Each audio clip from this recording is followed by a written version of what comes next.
This latest Absa AgriTrends market report was recently launched in Pretoria.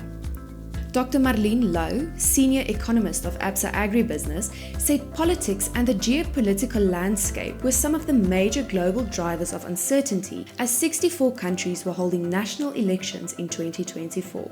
However, Absa believes that there were certain green shoots of hope on the horizon for South African agriculture. Here is Dr. Marlene Louw with more.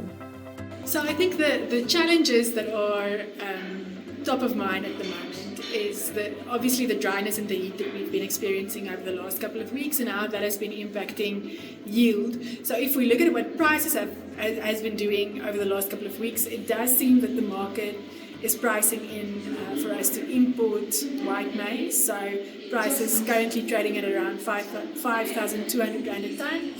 If we see some rain over the next couple of days, we can see a pullback from those levels. But that would really be determined by weather conditions over the next week.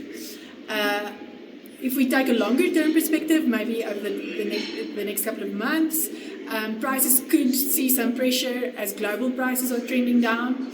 Our forecast is also that the rand could strengthen, so that will weigh on prices. But for now, very strong prices based on what we're seeing in the weather.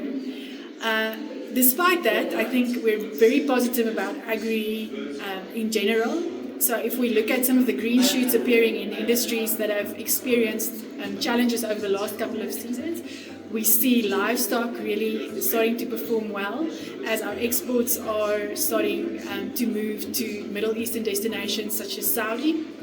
So we've tested prices based on customs data to see what our prospects could look like in the Saudi market. And although the premium is not as high in other export destinations, we do see it as a volumes destination. It could play a large role in absorbing our exports from South Africa. We also see good prospects for avos, specifically avos into Japan.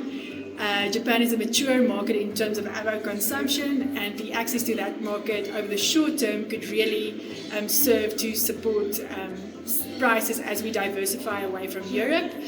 And then I think onions is also a possible story where we could experience a strong run over the next couple of months. This is underpinned by onion shortages in markets such as the EU.